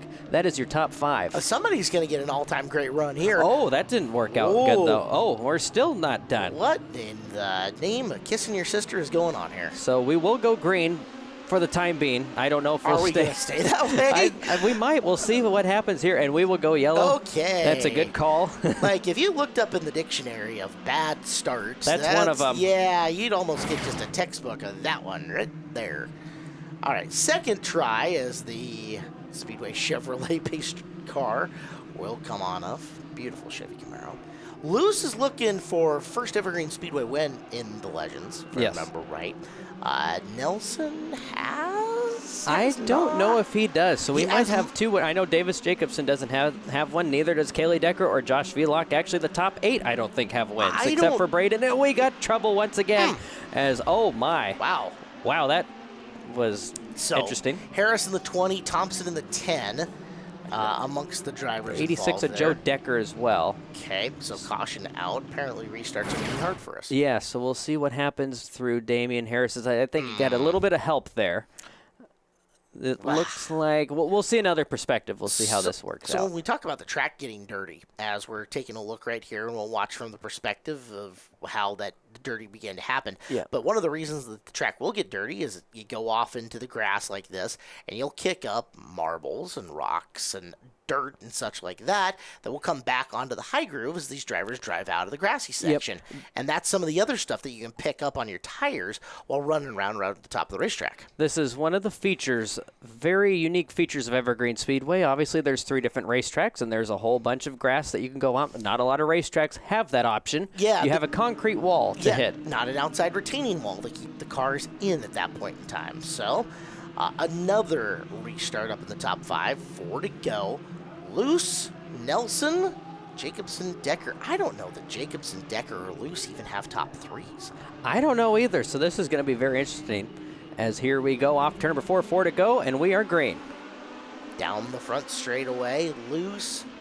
There's Jacobson taking over second from Nelson, and Restart. Officials do not like that, I believe. All right. We will rack them and stack them and do it again. I wonder if they're thinking about going single file at this point in time, because we've got almost 3 in a row now that have been substandard. So we are still double file. It is still Jaden Luce and the 37, Mr. Consistent on the outside, Davis Jacobson. And look at Schwartz, made it all the way back up to 4th. Wow. All right. Well, we got chances to do things. Here we go. Green back out. That time, they look even. That was good. All right, that cool. was good. We're fine. Phew. As they roll in and through, Jacobson's going to retake over third and look for that top 3. As Short's going to try to run the middle here. 3 laps to go, and there's Mason Nelson making it on the inside to Jaden Luce. Can Luce get down and hold it? Side by side, they're going to go. Coming through the corner. This is a good one down the back straightaway. Who's going to win this dice roll? Who's going to win the lotto? Washington's Lottery bringing us this feature as we're down to just a couple of laps left, created in 82. The lotto established to generate revenues for state programs through the sale of lotto products. Scratch Games gives players a chance to win more than 30 games a year to experience Washington's Lottery. Dream big. White flag, 1 more lap to go, and it will be Jaden Luce leading the field. White flag, here we go, and this is a good battle for the lead. 5 cars in the pack. There's a whole lot of opportunity. Oh, Schwartz goes around. Everybody misses her. We're still on the gas here, coming through 3 and off of 4. I think we're seeing the checkered. Yes, and we are. it is Jaden Luce getting the feature win over Mason Nelson and Davis Jacobson. Congratulations to them. Heartbreak for Samantha Schwartz. As to the podium we go to talk to your top 3 of the Angel of the Winds Casino Resort Podium. I know it meant a lot to be up here the last time. Now you do it in front of a large crowd of WQMA kids. Were you one of those people who grew up there at the WQMA track? Yep, yeah, WQMA and Little Wheels as well, yeah. You tore it up tonight, keeping it consistent, staying out of trouble, but you came back at the same time from that spin early on. Walk us through carving your way, making those moves to get through the field. Just be patient. Don't try and push anything. Just wait for my moment and take it. And who would you like to thank for getting out here tonight? First of all, Evergreen Concrete Cutting. They're my main sponsor, and I really appreciate what they do for us. Cascade Automotive and the Truck Shop. Driver number 15D, third place tonight. That's Davis Jacobson. Now you also grew up over at the WQMA track, is that correct? I did. That's where I got my starting in racing, was over there racing quarter midgets. We talked to you early on during that race. You made your way through the field, and then when it comes down to the wire, it's that final battle between you and Jaden. Walk us through that.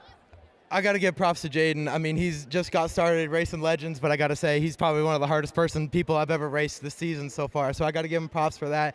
But I mean, it's really just beating and banging, trying to see whoever can come out on top without wrecking each other. And who would you like to thank for getting out here tonight? I got to thank TriMed, Elevate Racing Media especially, coming out here, shooting a bunch of races everywhere for us and the quarter midget people.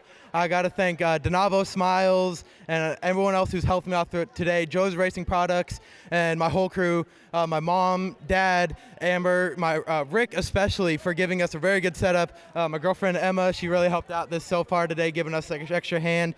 And anyone else who's helped us with setup tips, we really appreciate you guys. I wouldn't be here if it wasn't for you guys. Driver the number 37, Mason Nelson, second tonight. All right, Jaden. It came down to the wire, 4-lap shootout, you and Mason. How does it feel to do in front of this crowd tonight? I felt great, especially in front of all these guys over here cheering me on. Now this is your first INX Legends win. Came in rookie year in this series. To take home a win in that alone is super impressive. Yeah, it was crazy because they wrecked right on my inside over there, and I was like, oh no, are they going to come up and hit me too? But they just hit each other and spun out and gave me the lead, so that was pretty cool. And who would you like to thank for getting this 19 to victory lane? My mom, my dad, and Ricky Arnold, and all these fans. Congratulations, a first-time winner in the rookie year. Give it up for Jaden Luce. It has been a fabulous day here on Home Track Heroes on Seattle 11. We promised you lots of open wheel. The Focus Midgets have already run. Now for the debut of the Can-Am Sprint Series. I'm Caleb Hart. He's Chad Fitzpatrick. And Chad, wingless sprint cars on the pavement coming at you. This could be cool. This will be fun. We haven't really seen many of this style of race car before. So this will be interesting. And there is a nice variety of chassis and old school. You see the old school Offie back there in the field, like something that looks like an old Indy car. So let's tell you who we have out and on the program here with the big old tail tank. Holy cow. Bill Lawrence is in the 11. Outside him in row number 1, it's the 45 of Kevin Rotel. The 71P of Sean Priest and the 83 of Tyson Cross. Row number 3, Ryan Willison is in car number 41. And next to Ryan, it is the 8 of Greg Oaks. The 1G of Justin Robideau and the 9N of Doug Garreau. 5th row, Colin Newton. He's the 7N. Josh Coyne is car number 4. He starts in the 10th spot. The 1W of Chris Oakes and the 15 of Pat Lawrence. Final row, Jim Coyne, car number 71, and Matt Stevenson is the 29. So, wingless sprints, none of the big talent enhancers up on the top of this thing, or paperweights, depending on who you talk to. Either way, they've got no downforce on this car. Very similar to the Midget. They're going to be hard on the right rear. That's going to be the drive tire for them because everything's going to be wanting to get over. There is a lot of variety of talent in this field, and I'll highlight some of them as we come in and through, and I am really excited to see what they look like for this A-main event around the 3/8 mile. Green flag is out, and again, Bill Lawrence with the gigantic, quite literally fit your child in it tail tank out to the very early lead. Yeah, good battle for that lead as we got side by side through 3 and 4. It looks like a trophy dash up front as we got Canadian versus American through this race. I guess hence the Can-Am sprint race. There's a little bit of contact for the lead as the 20, I believe that's Rotel who just drove around. Rotel on the outside as they go into turn number 3, and they're thinking almost 3 wide, going way out high there. Why not? Third groove might work. Again, this is the debut of the Can-Am series. I'm most familiar with them from Agassiz Speedway, as driving down into the bottom. I think that's Willison's 41 down there. Either way, that's Rotel in the lead, and Tyson Cross, former 360 sprint driver on dirt, current Lightning Sprint / 1200 driver at Deming Speedway, trying to jump to the bottom and grab the lead here.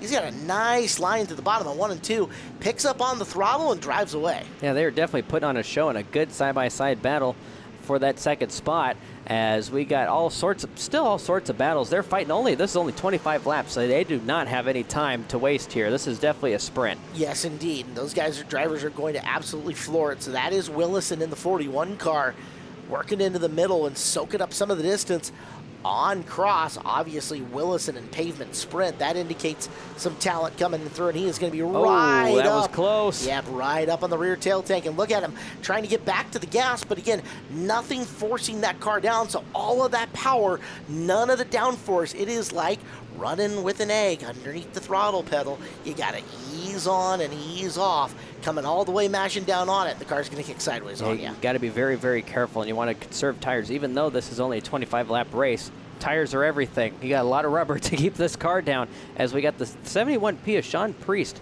looking like, that's Jim Coyne, looking like he might want to battle for that lead as well. He has a little bit of time to make up, only 18 laps to go, but he seems to be coming on a tear. Multiple different 71s in the field, trying to get the right one for you. And I actually believe that is Priest. Okay, he started up in Priest. those first couple of rows and has hung up in that front group for a little while. So Cross, Willison, and Priest, 1, 2, and 3 of the more modern-looking sprint car designs that you've got out here.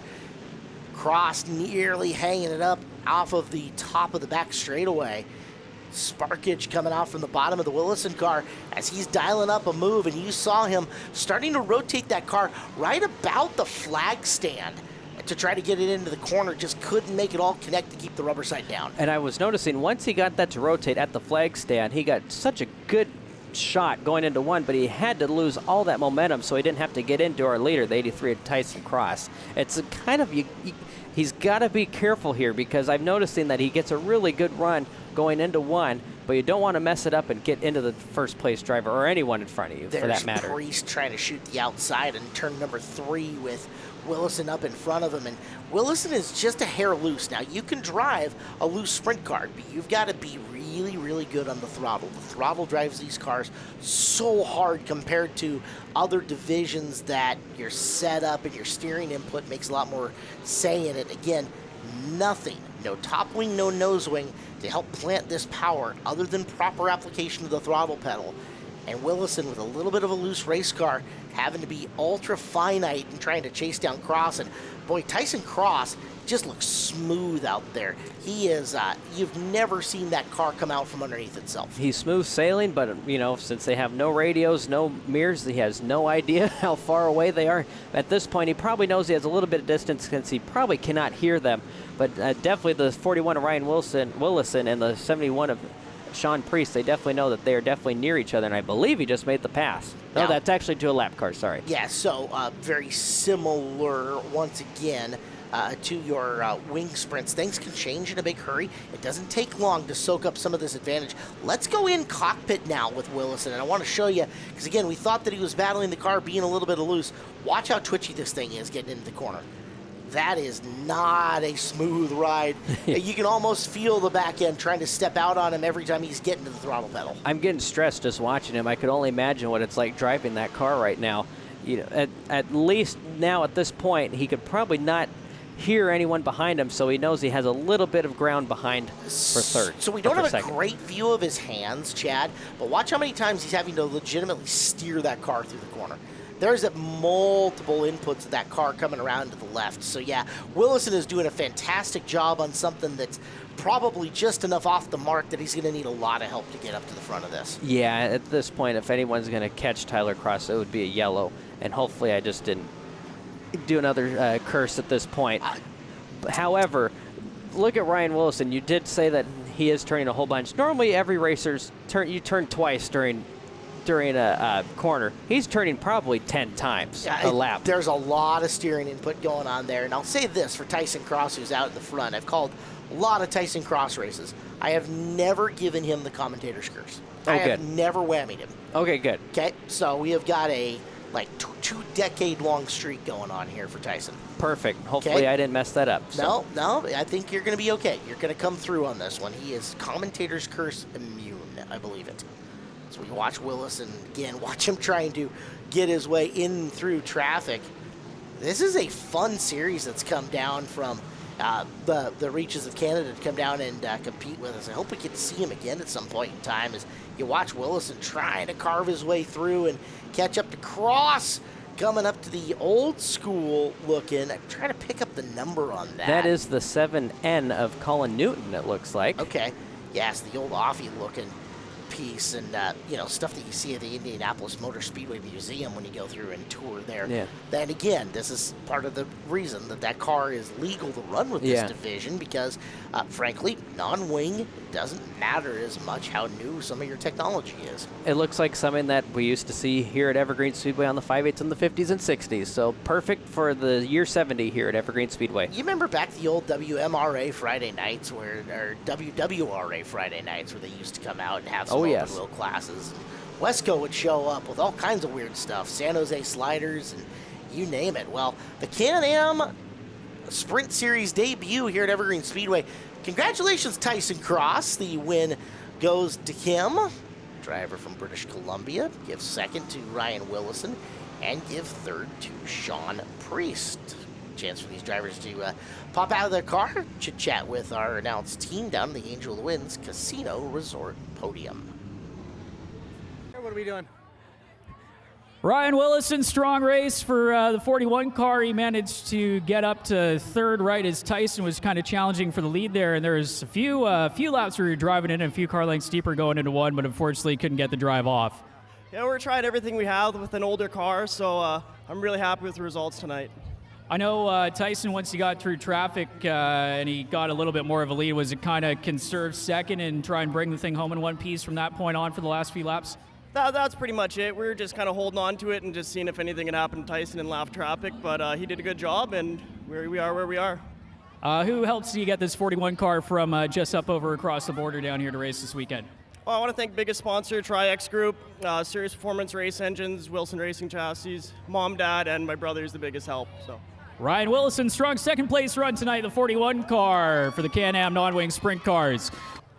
Well, Tyson, strong run. I know you posted on Facebook that you've been here on the 5/8s about 20 or so years ago, back when you guys were converting back from dirt to pavement with your guys' wing sprint car. You dusted off this 83 car that you got from, I believe, the island, Vancouver Island, and seems like you guys have been having a whale of a time with it, and seems like a strong runner so far.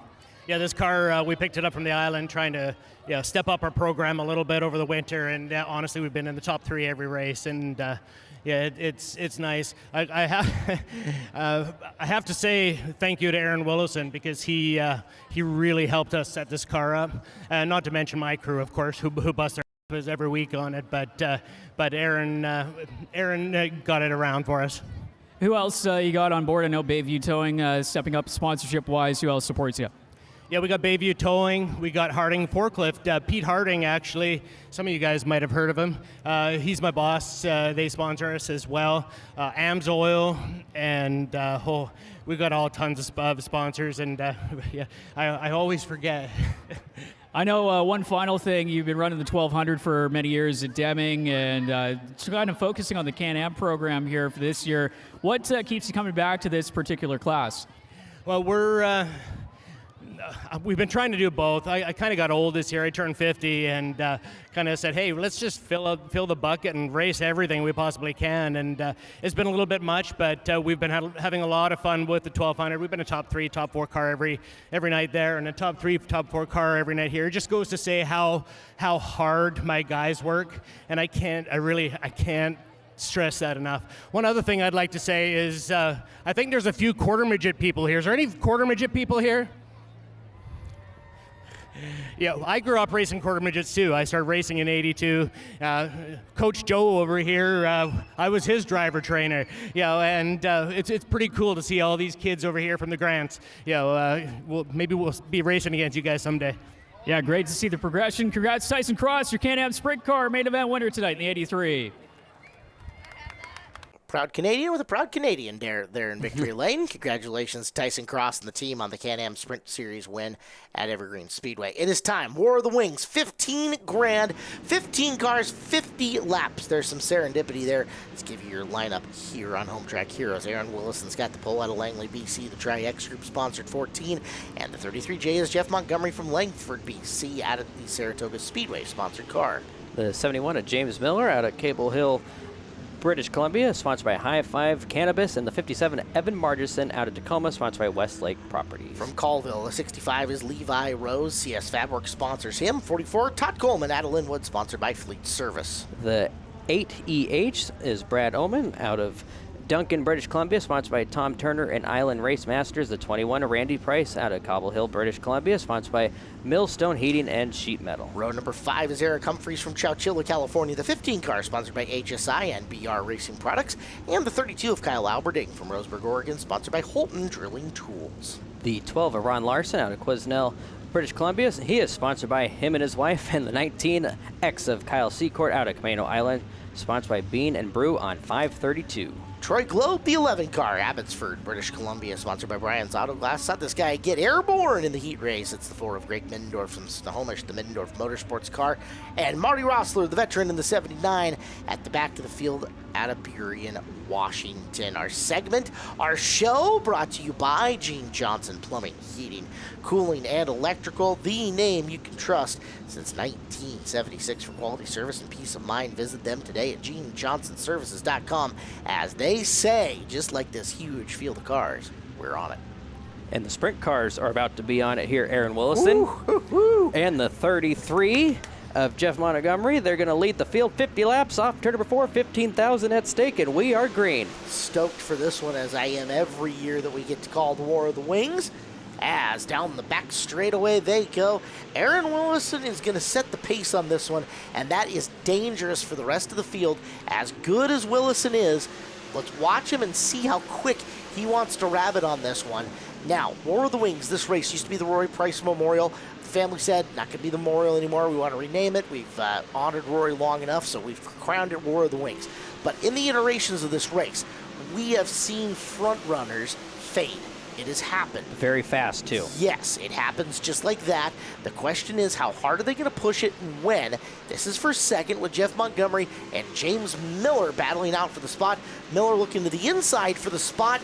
Even Steven coming off of turn 2. Miller with the preferred groove at this point, but Montgomery can really hold that outside groove really fast, and that's actually working out really good for our leader, Aaron Willison. As those two battle on, he's just going to keep stretching that lead out farther and farther and farther, and if we stay green this whole time, Aaron Willison, with such a good run, he could lap up the whole field. Now the question is, how long does Montgomery want to keep working those tires a little bit harder in the middle? He has it, it's working for him.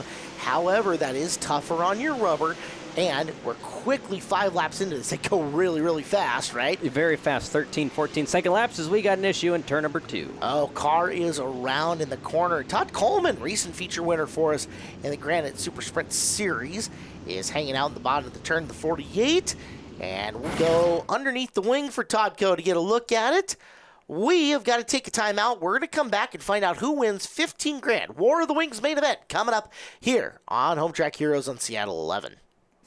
We are in the War of the Wings $15,000 A main event, just about 5 laps into it. Aaron Willison's got the early lead here on Home Track Heroes. I'm Caleb Hart. He's Chad Fitzpatrick. And Chad, this one going to be scary if they can't keep Aaron Willison within striking distance, at least in the early portion of it.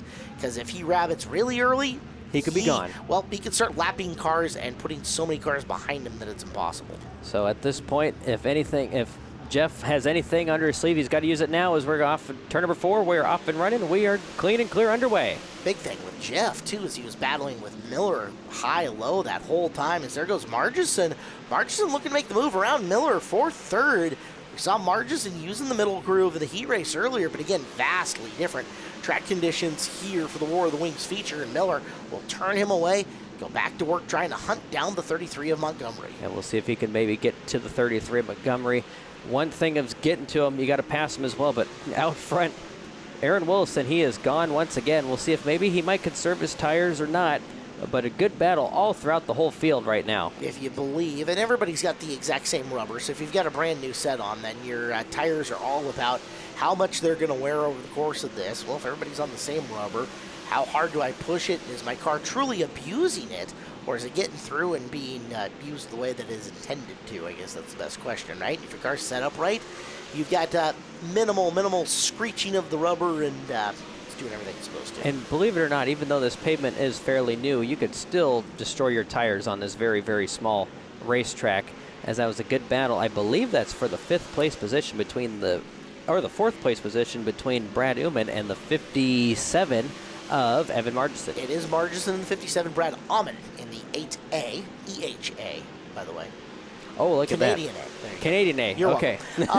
So Uman, who has got a lot of laps, he is a regular wherever the pavement sprint cars are running, has been here at Evergreen Speedway multiple times trying to track down Evan, but Evan started figuring out, got the car a little bit lower on the paved surface, and is now trying to work his way forward to catch Miller. Evan has been one of our absolute stars of this division. Now the question is, does he have the race car to crack into the top 3? That is 5th and 6th. Uman is in the gray with yellow 8 car, and behind him, Eric Humphreys out of California running the 15. Humphreys had a very good showing at last year's War of the Wings, and now trying to track down the top 5 run. Uman ahead of him, and Uman, that car, very heavy on the right rear, but heavy on the right rear at the wrong part is like getting into the corner. The car almost looks too far leaned over, like it's not transferring its weight right. Yeah, and you definitely don't want to have that. When you're not transferring your weight correctly, it's definitely going to make the car tighter, and then it could definitely make the car very loose coming off, because now you're fighting the car through the middle of the corner, and the back end is definitely going to keep up with that, and that's why you see the cars get loose off the corner. Tight at entry and loose off is 2 scenarios that are hard to combat at the same time. You kind of got to pick one, attack it, and try to fix it first. Yeah, now we're getting into some lap traffic, as that will be the 4 Greg Widendorf. He unfortunately was looking like he was going to go monster truck racing. He needs to realize that's in a few weeks. It's not tonight. Coming up on the fair show, monster trucks. That should be a whole bunch of fun. They got a good show this year, by the way. Oh, yeah. Not to get you too excited. Coming in and through, Willison has lapped Middendorf and is working up to the back of the field. Now that's Troy Globe moving right ahead of him. And you watch Willison, and a good idea of how well the car is set up is how it acts in turbulent air, dirty air if you prefer. Now let's watch him get in on the back of Globe, and we've said this every time the sprint cars are on. You don't watch them follow each other much. That's because of all the turbulence that's kicked up by the back of that wing. Well, Willison followed Globe closer and further than I thought he was going to before stepping out of line and getting to him. It's telling me that Aaron's feeling very confident in how his car is working no matter where it is. I believe he definitely does feel very confident in his car tonight. And the other thing was he was trying to get around Globe, and I think he was just trying to figure out where Globe was going at this point, since, like we've already said multiple times, no mirrors, no spotters, so just trying to figure out, and you definitely don't want to wreck with the lap car when you have this big of a lead. Right, and Aaron has been in this position before. He knows what winning big races is like. He will absolutely make the right call, and especially considering how spread out lap traffic is getting for him. You don't really have lap cars battling for a spot right in front of him yet. This is for 3rd, with Miller and Margison trying to close in on him. Evan looks to be getting stronger as the race wears on. Miller might be fading a hair. Here's we're right before halfway. Yeah, we'll see. We'll see if we can go green this whole time. There's no brakes, so there's no guarantee of another caution, as we'll put the number 12 of Ron Larson down a lap, as Willison clean and clear out in front. Willison looking to take the win, and a big thank you to Granite Construction for being a huge supporter of our sprint car program here at Evergreen Speedway. Granite Construction, the proud sponsor of our Super Sprint Car Series, and celebrating over 100 years in business.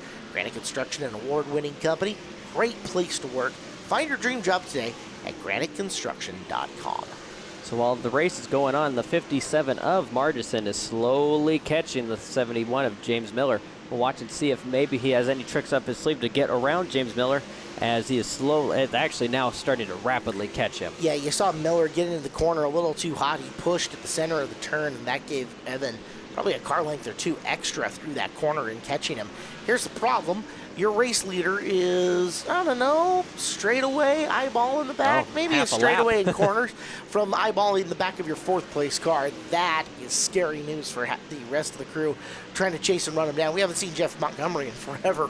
Yeah, he's gone at this point, as it's still the battle on the track right now is for third and fourth, that final podium spot. And once, obviously, with these big money races, one more position could be more Thousands money. of dollars difference. Yes. Yeah. Makes the difference in affording the weekend versus not. You are absolutely a fresh set of rubber and more, depending on how much you can get your hands on. Now, they're coming in on Middendorf, who's already a lap down. Miller, we're going to watch him follow for a second, but again, he should be ducking out of line quickly, and you saw him try to do that going into the bottom of turn number 1. That allows Margerson to close even more. Evan timing it up, coming through the corner as he runs up to the back of Middendorf. Yeah, James Miller in trouble here, as it looks like he'll have no issues getting around the 4 of Middendorf, and then we'll see the 57 do so as well. But we'll see what happens now. There's no lap traffic in front of him at this point, and see if maybe Margerson can get around him. That was a good sequence for Margerson again. He did narrow in there on Miller. Miller did not get any further away from him as you get another look at Willison out and in front, coming up on another guy to lap him. Humphreys. Humphreys, who is running currently in 6th. That's the inside of Price. Will put him a lap down. And now Humphreys next up on the docket. Yeah, that's very impressive. As he will get by, he will lap up to 6 now. As Willison clean and clear for the time being. Once again, he's got more lap traffic, but now James Miller's starting to open up that gap between Miller and the 57 of Margerson. I wonder if Miller wasn't conserving just a little bit at that point in time in the race, and where Evan rolled his way in. Now that they're free of the lap cars, Miller might be opening her up a bit more. We don't see any of the slower traffic in screen right now for Miller to work on. Our program brought to you by Gene Johnson, Plumbing, Heating, Cooling, and Electrical. Huge thank you to them and their support for Home Track Heroes all year long, as this is the War of the Wings A main event. And there's the man, Aaron Willison. You know, he rolls into things like the Open Wheel Showdown, and he's been the man.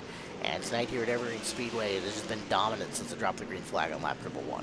And he was definitely like that when he ran mini stocks too many, many years ago. But once again, Margerson closing in on the 71 of James Miller. We'll see. I don't think at this point this is by design. You're going to use whatever you can, and we're watching Aaron Willison. He's going to catch up to our our 4th and 3rd place.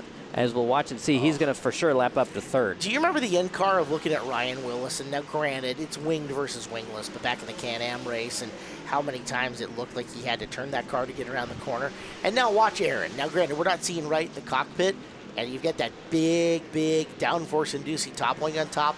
But just look how smooth that is. He's smooth, he's clean, and is definitely the reason why he's the leader right now, as this is definitely a good battle shaping up for 3rd. As Miller, he's going to have to do something to hold on to that final podium spot. And Evan wants to get by him before he sees an orange car poke its nose in.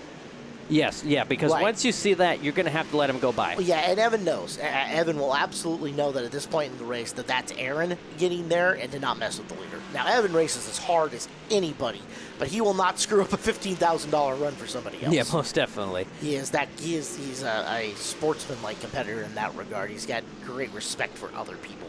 Oh, yes. Other people's racing and equipment. So let's see how it goes down. 7 laps to go, as Willison can literally just cruise at this point in time. I'm actually starting to notice Willison is catching those two, but he's slowed down how fast he is. I think he's actually starting to slow himself down, and actually that time it looked like he might have gained or put a little distance between himself, because he knows he only has 6 laps to go. He probably knows at this point 2nd place is gone. The one thing he doesn't want to do is come up on them when they're running side by side, because there's no open lane for him to get through with clean air. Right? Yes. He will have to he wants to get them one at a time on a one-shot run coming through. So he might be pushing it just hard enough to where he could get to the back of them if he needed to. Coming up as they'll, there's second place. Yeah, Montgomery off the pace. So now we're watching the duel for 2nd ahead of your leader. Willison could lap the field here if he really pushed it. I think he could, but at this point, I don't think he's pushing it. Our second place, unfortunately now, not second place, pulls in, so we will stay green. But that's a battle for position right there. Willison obviously knows now that he's looking at his two competitors right there. He might have, and this might be a situation for Aaron.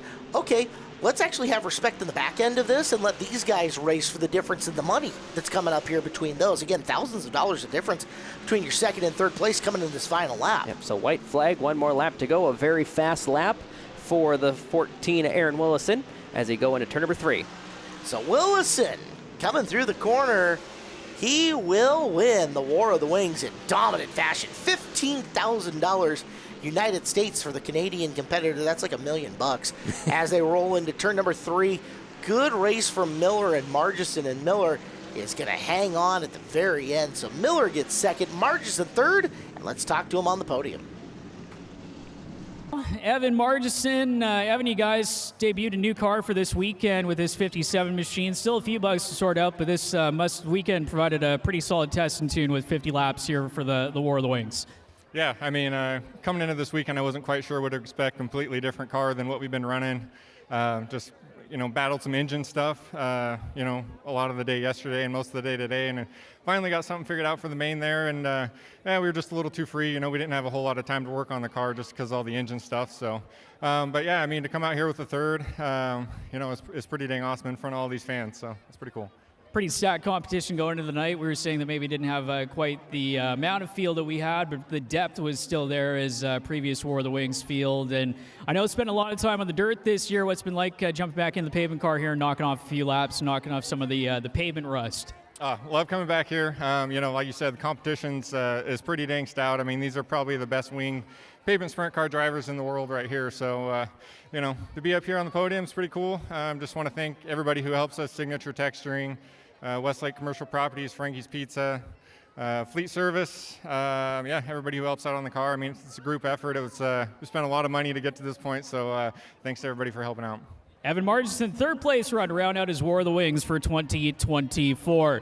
James Miller, second place at War of the Wings in Evergreen Speedway. I know Aaron was pretty much checked out, but still has to feel good. It seemed like it was going to be a podium either way. Yeah, I mean, I was just surviving out there. The car was decent all weekend. We've definitely got a really good baseline. A lot of that baseline was developed through Aaron and Jeff and all these guys out here that are up at the front. So I really got to thank everybody in this club and the NST club especially that helps out so much with our car. And I really got to thank my crew. They're there with me every day in the shop. I can't do it without them. They've towed all the way down here with me, and they've been to every little corner. It feels so good to come down to this track. This is a big race, and we sat at home last year watching Aaron win the big money down in Vegas, and it was tough, so we geared up to make it happen, and we're taking steps to get there, so can't be more proud of my team, my family, everybody involved with this car, all of our sponsors. They're just I have a very, very great group of people behind me, so thanks. I know only your second year here in Wing Sprint Cars. You guys got a small family operation, running 360 against some of these guys with 410s.